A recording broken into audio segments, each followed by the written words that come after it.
Assalamualaikum Bu. Waalaikumsalam. Mohon izin Bu. Ya Pak Troy, gimana? Apa kabar? Alhamdulillah baik Bu. Ibu Baik. sehat Bu?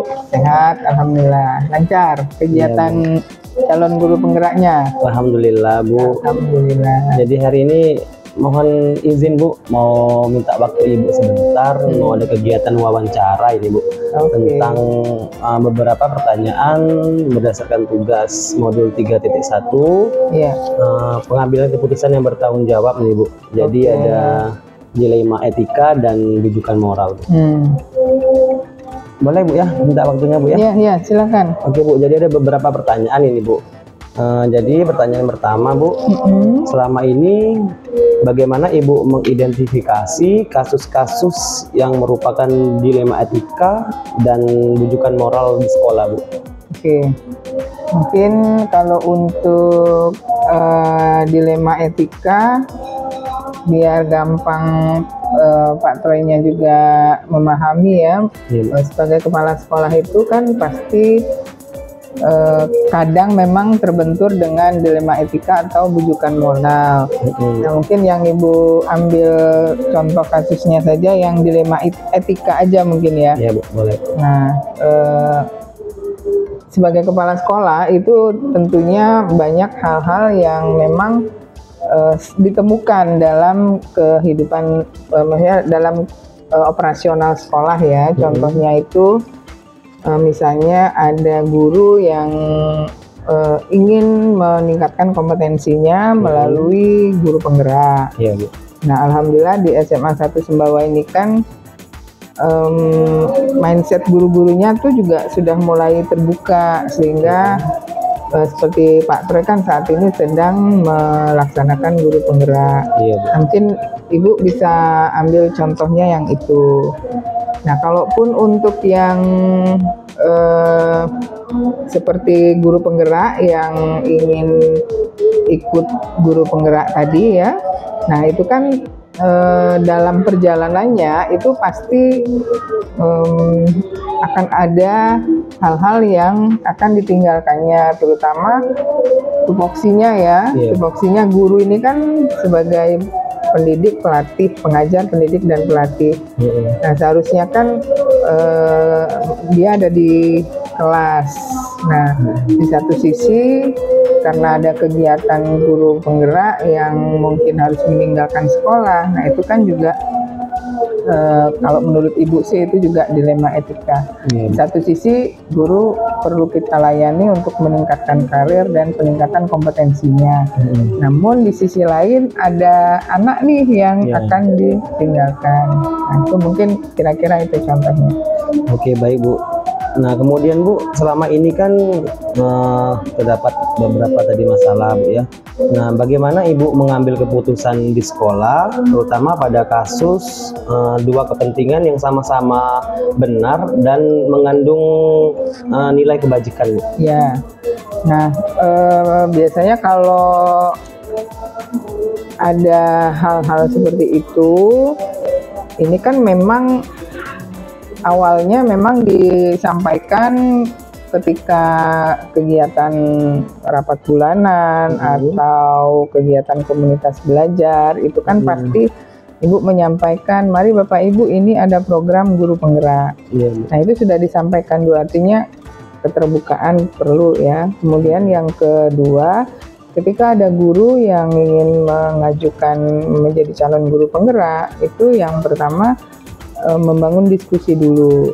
Jadi diskusi dengan kepala sekolah. Jadi biasanya sebagai kepala sekolah itu seperti waktu contoh Pak Troy kemarin mau ikut guru penggerak kan, yang disampaikan nomor satu tuh harus bisa memanajemen waktu dengan baik.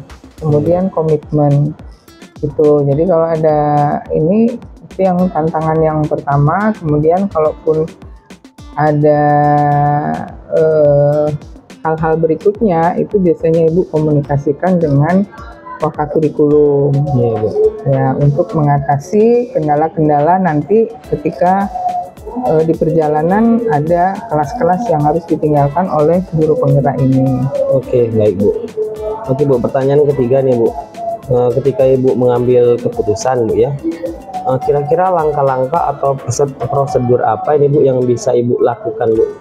Ya, ini langkah atau prosedurnya yang pertama komunikasi dengan bagian yang memang menjadi menjembatani nanti antara kepala sekolah dengan guru yang bersangkutan. Jadi biasanya Ibu mengkomunikasikan dengan wakakurikulum, kemudian menyampaikan bahwa ada guru yang izin. Nah, nanti guru wakil kepala sekolah itu biasanya mendiskusikan lagi dengan guru yang bersangkutan, komunikasi dengan guru yang bersangkutan. Kemudian biasanya kalaupun harus meninggalkan kelas, itu biasanya koordinasinya dengan guru piket. Oke, baik Ya, Bu. jadi komunikasi dan koordinasi menurut Ibu itu yang paling penting ya untuk Bu. mengatasi hambatan yang ada gitu. Oke. Nah, pertanyaan keempat nih Bu. Dari pengambilan keputusan Bu ya, kira-kira hal-hal apa yang dianggap efektif dalam pengambilan keputusan tersebut Bu? Oke. Keputusan itu akan efektif apabila ada komunikasi yang efektif juga. Iya Bu. Jadi tidak bisa kalau misalnya keputusan itu bisa diambil saat itu juga kepala sekolah mungkin mengizinkan guru yang bersangkutan, tapi harus ada komunikasi berikutnya begitu. Jadi tahapannya seperti itu biasanya. Baik Bu. Nah, kemudian Bu, pertanyaan berikutnya, kira-kira Bu, hal-hal apa saja yang menjadi tantangan ya Bu dalam pengambilan keputusan tersebut Bu? Ya, jadi tantangan yang terbesar itu ketika ada guru yang tidak hadir di sekolah, itu pasti kondisi kelas seperti apa. Nah, itu kan yang tantangan terbesar. Anak-anak ini anak-anak kan perlu pelayanan maksimal, apalagi sosok guru itu kan harus dihadirkan di sekolah. Nah, makanya perlu komunikasi, perlu koordinasi. Bahkan Ibu juga biasanya bertanya kepada wakakurikulum, kira-kira kalau guru yang bersangkutan tidak hadir, apa yang sudah ditinggalkan untuk siswa ini, sehingga kan siswa tetap tertib walaupun tidak ada gurunya. Nah, kalaupun ditinggalkannya harus lama gitu, tantangan yang berat juga kalau seperti contoh misalnya ada pengajar praktek nih, dia kebetulan calon guru penggerak dampingannya itu kan tempatnya jauh gitu kan. Nah, tantangan yang berikutnya kan pasti guru ini akan lama meninggalkan sekolah, apalagi misalnya di daerah sana lagi hujan deras sehingga dia tidak bisa langsung pulang gitu kan setelah pendampingan. Nah, itu juga menjadi tantangan. Jadi yang seperti itu tuh harus dipikirkan juga. Jadi komunikasi yang efektif tadi, dialog dengan guru yang bersangkutan itu harus dijalankan juga ya, untuk mengatasi yang tadi kelas kosong, kemudian jangan sampai anak berkeliaran, sehingga anak-anak juga merasa terlayani dengan baik walaupun tidak ada sosok guru gitu. Ya, karena memang pembelajaran juga harus tetap berlangsung Bu ya. Ya, kalaupun memang harus meninggalkan waktu lama, biasanya guru-guru kita ini juga sudah menyadari karena komitmen awal tadi, biasanya komunikasi dengan rekan sejawat untuk mencarikan solusinya gitu. Oke Bu, ini pertanyaan yang ke-6 Bu ya. Ketika Ibu mengambil keputusan dalam suatu permasalahan yang dihadapi Bu, kira-kira ada jadwal khusus atau jadwal tertentu Bu dalam penyelesaian masalah tersebut Bu? Lihat situasinya, kalau harus diambil saat itu ya bisa diputuskan saat itu, tapi kalau kegiatan untuk guru penggerak maupun pengajar praktek itu kan sudah terkondisi ya, jadwalnya sudah ini. Nah, itu biasanya sudah disampaikan jauh-jauh hari gitu. Jadi kepala sekolah juga bisa mengambil keputusannya seperti apa. Baik Bu, berarti fleksibel ya, tergantung dengan situasi Bu. Iya. Oke Bu, pertanyaan ketujuh nih Bu. Adakah seseorang atau faktor-faktor lain yang mempermudah atau membantu Ibu dalam pengambilan keputusan Bu? Ya, biasanya ibu paling untuk mengambil keputusan itu melibatkan manajemen ya. Iya, Bu. Ada wakil di sini, kemudian ada koordinator. Jadi lihat kondisinya. Jadi biasanya sebelum mengambil keputusan itu perlu saran pendapat dari tim ya. Oke Bu. Dari tim atau dari teman-teman yang lain, teman-teman guru yang lain gitu, melihat kasus per kasusnya lah. Oke, berarti tetap melaksanakan diskusi kolaborasi Bu ya. Iya. Baik dengan wakil kepala sekolah maupun dengan stakeholder yang lain Bu ya. Iya. Oke Bu, ini pertanyaan terakhir nih Bu. Dari semua yang Ibu sampaikan tadi Bu, kira-kira kesimpulan apa yang Ibu dapat sampaikan tentang dilema etika ini Bu? Oke. Ya. Jadi kesimpulan dari apa yang disampaikan nanti Pak Troy mungkin bisa banyak belajar dari apa yang Ibu sampaikan hari ini, bahwa keputusan yang perlu diambil terutama sebagai kepala sekolah itu adalah lebih dari kebijakan ya. Iya. Kebijakan-kebijakan khususnya apabila itu menyangkut karir maupun peningkatan kompetensi guru.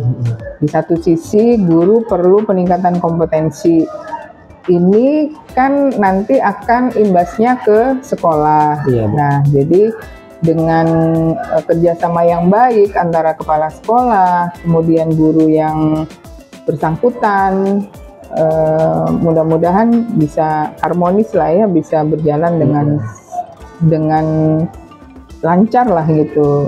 Selama ini kan tidak ada kendala.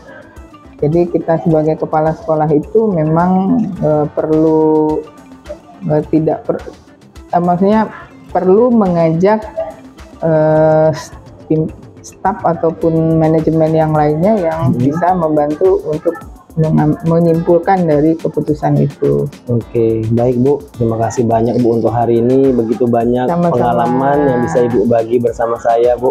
Terutama Sama-sama. saya juga sekarang lagi kegiatan CGP ini memang perlu banyak belajar Bu. Iya. Semoga nanti hasil diskusi ini bisa jadi patokan saya untuk kedepannya lebih baik lagi Bu. Oke. Terima kasih banyak Bu ya. Mohon maaf kalau Sama-sama. misalnya mengganggu waktu Ibu Bu. Iya. Mungkin Ibu pasti lagi repot karena banyak pekerjaan yang lain Bu ya.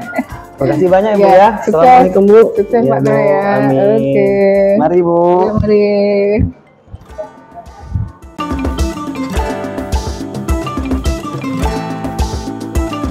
Assalamualaikum Pak Firman. Waalaikumsalam Pak Troy. Gimana Pak Firman kabarnya? Alhamdulillah sehat Pak Troy. Gini Pak, saya mau ada wawancara sedikit dengan Bapak. Kira-kira Bapak sedang sibuk nggak nih Pak? Kebetulan kalau sekarang tidak ada kegiatan Pak Troy. Oke, alhamdulillah. Makasih Pak ya. Jadi gini Pak, saya ini mau wawancara ke Bapak. Ada beberapa pertanyaan tentang tugas saya di guru penggerak itu di modul 3.1 tentang pengambilan keputusan yang bertanggung jawab Pak. Dimana di situ ada materi tentang dilema etika, kemudian ada juga materi tentang bujukan moral. Ya, Jadi Bapak bersedia Pak ya? ya siap Pak Oke, Troy. terima kasih Pak. Oke Pak, jadi gini Pak, ada beberapa pertanyaan. Salah satunya yang pertama yang ingin saya tanyakan, selama ini bagaimana Bapak mengidentifikasi kasus-kasus yang merupakan dilema etika ataupun bujukan moral selama Bapak melaksanakan tugas dan tanggung jawab sebagai wakasiswaan Pak? Baiklah Pak Troy, dari pertanyaan tadi bagaimana saya mengidentifikasi ya, antara kasus yang merupakan bujukan moral atau dilema etika. Iya. Mungkin ada beberapa kasus Pak Troy. Mungkin kalau dikatakan bujukan moral itu adalah suatu perbuatan di mana belum dikatakan benar atau salah Pak. Jadi misalnya anak terlambat itu dengan beberapa alasan, misalnya kesiangan, itu kan kadang tidak dibenarkan dengan alasan-alasan yang dikarang-karang Pak Troy. Nah itu mungkin bujukan moral Pak Troy. Dan dilema etika itu misalnya nih, ada anak juga yang terlambat, tetapi dia mempunyai alasan yang sangat penting Pak Troy. Misalnya pernah ketemu suatu anak yang memiliki alasan bahwa dia terlambat karena ingin mengantarkan adiknya ke sekolah. Kenapa?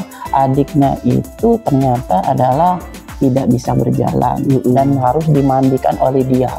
Sedangkan orang tuanya tidak bisa membandikan atau mengangkat dia untuk mengantar ke sekolah. Mungkin itu dikatakan dilema etika antara benar atau salah yang dilakukannya. Seperti itu. Oke, luar biasa sekali ya Pak ya. Sepertinya Pak Firman juga sudah banyak sekali pengalaman tentang dilema etika dalam mengatasi peserta didik di sekolah ya Pak ya. Oke Pak, selanjutnya selama ini Pak ya, bagaimana Bapak mengambil keputusan di sekolah, terutama pada kasus dua kepentingan yang sama-sama benar dan mengandung nilai kebajikan Pak? Dibilang untuk mengambil sebuah keputusan itu antara dua-duanya benar Pak ya. Misalnya seperti yang tadi, ketika keterlambatan itu memang kegiatan yang salah Pak Terai. Tetapi dia terlambat itu punya suatu maksud bahwa ingin membantu orang tuanya untuk memandikan adiknya yang lumpuh tadi. Nah, jadi kita sebagai seorang manusia memiliki jiwa empati juga. Paling tidak kita harus memperbolehkan anak tersebut untuk memandikan adiknya, karena kalau tidak diperbolehkan, siapa nanti yang mengantarkan adiknya ke sekolah? Sedangkan adiknya itu memiliki rasa ingin belajar yang tinggi untuk bersekolah. Jadi saya sebagai wakil kesiswaan di SMA Negeri 1 Sumbawa ini memberikan kebijakan kepada siswa tersebut, boleh terlambat, tapi jangan sampai dengan 30 menit lebih. Nah, jadi diusahakan paling tidak sebelum itu minimal 15 menit itu diperbolehkan untuk terlambat, karena dia mempunyai banyak kegiatan sebelumnya untuk mengantar adiknya, memandikan adiknya. Ya kita juga harus memaklumi kalau dia terlambat seperti itu. Oke, luar biasa sekali Pak ya. Nah, kemudian pertanyaan berikutnya nih Pak, dalam Bapak mengambil keputusan, kira-kira langkah-langkah atau prosedur apa yang bisa Bapak lakukan Pak? Mungkin kalau ditanya prosedur Pak, kalau saya mengambil sebuah keputusan, yang pertama saya akan melihat dulu alasan kenapa anak itu misalnya terlambat tadi. Kita dengar dulu akar masalahnya. Apabila akar masalahnya itu memang benar, kita identifikasi, kita teliti, kita tanya dengan kawan-kawannya apakah benar akar masalahnya. Misalnya tadi seperti tadi, dia terlambat karena ada kegiatan di rumah membantu orang tuanya, misalnya untuk memandikan atau mengangkat adiknya untuk mengantar ke sekolah, karena ya orang tuanya sudah tua Pak Troy, tidak mungkin untuk menggendong adiknya untuk ke sekolah. Jadi dilihat dari sana, mungkin keputusan hal itu harus didasari dengan alasannya dulu. Kita cari dulu akar-akar masalahnya. Kalau memang benar, ya kita sebagai manusiawi juga harus memaklumi dengan keadaan siswa tersebut. Oke, luar biasa. Berarti dengan adanya masalah tadi diidentifikasi ya Pak ya, dilihat kebenarannya, kemudian situasinya ya. Oke, kemudian Pak, menurut Bapak nih Pak, hal-hal yang dianggap efektif dalam mengambil keputusan itu seperti apa Pak? Dikatakan efektif kalau yang pertama itu menimbulkan kebaikan bagi banyak orang, dan tidak membuat masalah yang tadi ringan menjadi lebih berat lagi. Jadi seandainya saya salah mengambil keputusan ketika anak itu tidak ditanya akar masalahnya, misalnya siswa yang tadi terus terlambat, kita marahi, kan itu kan berdampak panjang bagi mereka. Tapi apabila kita memberikan suatu keputusan yang benar, bisa mencari akar masalah dari apa yang dia lakukan, misalnya terlambat tadi karena ada penyebab-penyebabnya di belakang itu kita sudah melakukan langkah-langkah bahwa kita sudah mengidentifikasi apakah anak ini di belakang itu ada penyebabnya terlambat. Ya itulah ya, tugas sebagai seorang guru, itu mencari akar masalah kenapa anak terlambat, tidak memvonis anak itu salah ketika mereka berbuat salah, seperti itu Pak Troy. Oke, nah kemudian Pak, ketika Bapak mengambil keputusan Pak ya, nah biasanya kan ada hal-hal yang menjadi tantangan. Nah kira-kira dalam Bapak mengambil keputusan ada nggak Pak tantangan-tantangan yang Bapak hadapi Pak? Mungkin kalau dikatakan tantangan, yang pertama itu adalah kecemburuan sosial dari peserta didik lainnya, Pak Troy. Ketika saya memberikan dispensasi kepada anak yang tadi terlambat tadi, ya, nanti timbul kecemburuan kenapa anak tersebut dikasih dispensasi boleh terlambat, sedangkan saya yang terlambat tidak boleh. Padahal kasusnya itu berbeda, Pak Troy. Yang dikasih dispensasi itu adalah karena ada akar masalah di rumah tadi, bahwa dia membantu adiknya yang lumpuh tadi untuk bersekolah. Sedangkan anak yang lain mungkin tidak memiliki kasus yang sama seperti itu. Mungkin itu, Pak Troy. Oke, paham Pak ya. Oke Pak, kemudian Pak, apakah Bapak memiliki jadwal tertentu dalam menyelesaikan permasalahan yang dihadapi, Pak? Kalau dibilang jadwal tertentu mungkin tidak, Pak Troy. Jadi ketika kita ketemu kasus peserta didik di hari itu, ya kita selesaikan pada hari itu. Jadi tidak ada jadwal khusus. Jadi ketika ada masalah ya kita selesaikan pada saat itu juga. Seperti itu. Berarti fleksibel ya Pak ya? Iya, benar sekali. Situasi. Oke Pak. Kemudian pertanyaan selanjutnya nih Pak. Adakah seseorang atau faktor-faktor yang mempermudah atau membantu Bapak dalam mengambil keputusan? Kalau berurusan dengan masyarakat didik, ada beberapa orang yang bisa mempengaruhi kita membuat suatu keputusan. Yang pertama itu mungkin temannya, teman dari siswa tersebut.